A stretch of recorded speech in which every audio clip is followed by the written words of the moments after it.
हो जाती है, वो बेटा खुद सर पर खड़ा हो जाता है। क्या होता है उसका अजर देखो। जब बाप करीबुल मर्ग होता है, मौत का वक्त करीब आता है, उस वक्त वो बाप बुलाता है। जब वो करीब पहुंचते हैं दानू, वो उसकी जो उसका बेटा और उसकी नूह जो पास आते हैं, उस वक्त वो बाप ये झोली उठाकर कहता है, वो मेरे दो बेटे थे जो मुझे छोड़कर चले गए हैं। इन दो बेटों को जो उसका पास होता है, उनके लिए यही दवा होती है, दुनिया में भी इनको रंग देना और आखिरत में भी रंग देना। यही जुमले जब बाप के मुंह से निकलते हैं, इतने में क्या होता है, जब वो बाप इस दुनिया से चला जाता है, चले जाने के बाद क्या होता है, वो बाप जब इस दुनिया को छोड़कर जाता है, अल्हम्दुलिल्लाह अल्हम्दुलिल्लाहि रब्बिल आलमीन वल आक़िबतु लिल मुत्तक़ीन वस्सलातु वस्सलामु अला मन काना नबिय्युन व आदमु बैनल माइ वत्तीन व अला आलिहि व अस्हाबिहि अजमाइन। अम्मा बाद फअऊज़ु बिल्लाहि मिनश शैतानिर रजीम। बिस्मिल्लाहिर रहमानिर रहीम। व मा अरसलनाका इल्ला रहमतल लिल आलमीन। आमनतु बिल्लाहि सदक़ल्लाहुल अज़ीम व बल्लगना रसूलुहुन नबियुल करीमुल अमीन। इन्नल्लाहा व मलाइकतहु युसल्लूना अलन नबी या अय्युहल्लज़ीना आमनू सल्लु अलैहि व सल्लिमू तस्लीमा।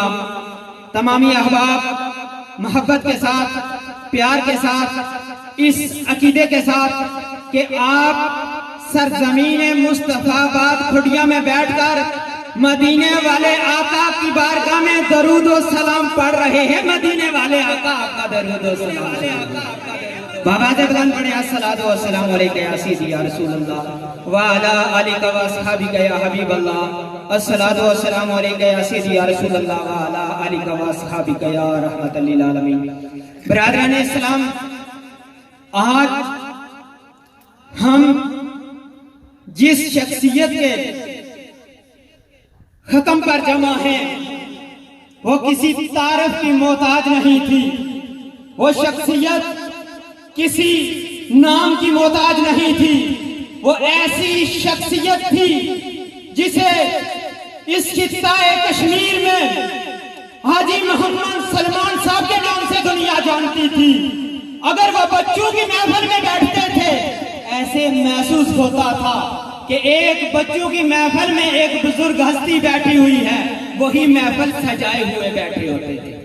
अगर बुजुर्गों की महफिल में बैठते थे, संजीदगी इतनी होती थी कि महसूस हो रहा था कि आज बुजुर्गों की महफिल में एक आदमी बैठा हुआ है जिसे दुनिया हाजी सलमान के नाम से याद कर रही थी। अगर नौजवानों की महफिल में बैठते थे तो ऐसे महसूस होता था कि एक अजीम शख्सियत बैठी हुई है, जवानों की महफिल सजा कर बैठी हुई। अगर सियासत का मैदान होता तो वहां पर हाजी सलमान साहब का नाम गूंज रहा होता था। वो शख्सियत किसी तारीफ की मोहताज नहीं है जो आज हमें छोड़कर चली गई है। वो बरादर अकबर, वो सिर्फ हमें खानदान वालों को छोड़कर नहीं चले गए, वो इस पूरी सरजमीन को छोड़कर वीरान कर चले गए हैं। मैं नहीं कह रहा, अगर आप सब उस जनाजे में मौजूद थे, हर जबान से ये जुमला निकल रहा था कि आज हाजी सलमान साहब हमें छोड़कर जा रहे हैं। तो बिरादरान इस्लाम, मैंने जो आयत कसा पढ़ी जिसमें रब ताला ने इरशाद फरमाया कि वमा अरसलनाका इल्ला रहमतल लिल आलमीन, ये मिलाद की महफिल है, इसाले सवाब की महफिल है कि ताजदार कायनात के लिए रब ताला ने फरमा दिया, मैंने आपको तमाम जहानों के लिए रहमत बनाकर भेजा है। शजर और हजर के लिए रहमत बनाकर भेजा है, चरिंद और परिंद के लिए रहमत बनाकर भेजा है, दुनिया वालों के लिए रहमत बनाकर भेजा है, मदीने वालों के लिए रहमत बनाकर भेजा है। रब ताला ने आपको तमाम जहानों के लिए रहमत बनाकर भेजा है। तो बिरादरान इस्लाम, हकीकी मरब्बी कौन सी जात है? वो रब ताला की जात है। मजाजी मरब्बी कौन है? वालिदैन है। अगर वालिदैन, एक वालिदा जो होती है, जब वो बच्चा बिस्तर पर पेशाब करता है तो वो उसके अंदर रहमत का जो पहलू रब ताला ने रखा हुआ है, वो रहमत ऐसी है कि उसको वो गीले बिस्तर पर बच्चे को लिटाती है और खुद वो वालदा खुद गीले बिस्तर पर सो जाती है, अपने बच्चे को सूखे बिस्तर पर क्यों लिटाती है? वो रहमत का पहलू जो वालदा के अंदर रब ने रखा है, वही रहमत का पहलू जो है वो उस बच्चे को उस खुश्क बिस्तर पर सलाने पर मजबूर कर देता है। अगर उस वालदा के अंदर, वालिदैन के अंदर रहमत का पहलू न होता तो वो बच्चा तड़प तड़प कर मर जाता। जहां पर एक मैं वाकया आपकी समाधु की नजर करता चलो और मैं अपनी तकरीर को भी इसी वाकये के अंदर खत्म करना चाहता हूँ। एक बुजुर्ग हैं, उनके 3 बेटे हैं। जब सबसे छोटा बेटा है वो बुलाता है अपने 2 भाइयों को बुलाकर कहता है कि आज मैं एक फैसला करना चाहता हूँ। वो फैसला दर्दनाक फैसला है, ये अपनी दिल की तख्ती पर लिख लें। जब वो बाप वो बेटा अपने 3 भाइयों को बुलाकर खुद भी उनके अंदर बैठ जाता है, बाप भी सामने मौजूद है। वो बेटा कहता है कि आज मैं ये फैसला करना चाहता हूँ कि उस बच्चे को बाप की जमीन से हिस्सा नहीं मिलेगा जो अपने बाप की खिदमत करेगा। दूसरे 2 भाई कहते हैं हमारे भाई तू पागल तो नहीं हो गया, तू ये कहता है कि जो बाप की खिदमत करेगा उसे हिस्सा नहीं मिलेगा।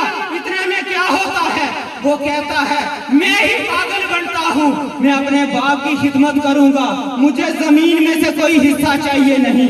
बाप को कहता है कि जमीन को 2 हिस्सों में तकसीम किया जाए, इन 2 भाइयों के लिए वक्फ कर दिया जाए। जब वक्फ कर दिया जाता है वो बाप को कंधों पर उठाकर घर पर ले आता है।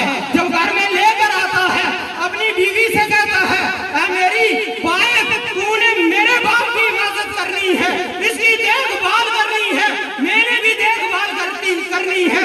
जब रात का वक्त होता है बाप को अगर दर्द निकलता है, तकलीफ होती है, वो उसकी बीवी सर पर खड़ी हो जाती है, वो बेटा खुद सर पर खड़ा हो जाता है।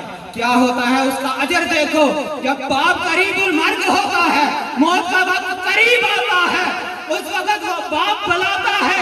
जब वो करीब पहुंचते हैं गानू, वो उसकी जो उसका बेटा और उसकी नूह जो पास आते हैं, उस वक्त वो बाप ये झोली उठाकर कहता है वो मेरे 2 बेटे थे जो मुझे छोड़कर चले गए हैं। इन 2 बेटों को जो वो उसका पास होता है उनके लिए यही दवा होती है, दुनिया में भी इनको रंग देना और आखिरत में भी रंग देना। यही जुमले जब बाप के मुंह से निकलते हैं, इतने में क्या होता है जब वो बाप इस दुनिया से चला जाता है, चले जाने के बाद क्या होता है, वो बाप जब इस दुनिया को छोड़कर जाता है, एक दिन क्या देखता है, ख्वाब में नजर आता है कि उसका बाप ख्वाब में आता है, कहता है बेटे एक जगह 10 दिरहम पड़े हुए हैं, 10 दिनार पड़े हुए हैं, उन्हें उठा लो। वो नहीं उठाता, साथ ये भी मिलता है कि इसमें बरकत है, जवाब मिलता है बरकत नहीं। फिर 5 दिरहम होते हैं, तीसरा दिन आता है, 1 दिरहम है, जब वो उठाने के लिए जाता है, उस 1 दिरहम के अंदर रब ताला ने इतनी बरकत रखी हुई है। वो दिरहम उठाकर जब लेकर आता है, दिल में ख्याल आता है 1 दिरहम का क्या मिलेगा। वो एक मछली फरोश के पास जाता है, वहां से मछली खरीदता है, घर लाता है, उसकी वाइफ उसे चीरती है, क्या देखती है 3 हीरे उसके अंदर हैं, वो चीख मारती है। उसका घर वाला उसके पास जाता है, जब 3 हीरों को देखता है वो सनार के पास जाता है, 1 हीरा बेचने के लिए जाता है। तो क्या होता है, वो सनार कहता है कि इसकी कीमत नहीं मेरे पास, आप वक्त का जो बादशाह है उसके पास चले जाओ, वो इसकी कीमत लगाएगा। जब उसके पास जाता है वो उसी सनार को बुलाता है, वो कान में कहता है इस हीरे की कीमत दुनिया में कोई नहीं अदा कर सकता है, बादशाह सलामत जो कीमत लगानी है लगा लो। इतने में क्या होता है, वो कहता है कि 7 ऊंट और घोड़े सोने चांदी के भरे हुए, ये इसको दे दो, ये हीरा ले लो। इतने में वो पूछता है और हीरे भी हैं, वो कहता है 2 हीरे और हैं, वो कितनी कीमत में दोगे। वो कहता है कि ये डबल कर दो, मैं दे दूंगा। इतने में क्या होता है, वो डबल करके वो सोने चांदी के भरे हुए ऊंट और घोड़े लेकर अपने मोहल्ले में पहुंचता है। जब एक गरीब इतनी मालियत लेकर जब गांव में आता है, वो कहते हैं ये कल तो गरीब था आज अमीर हो गया, पर कमाल क्या है, ये वालिद की दवा है।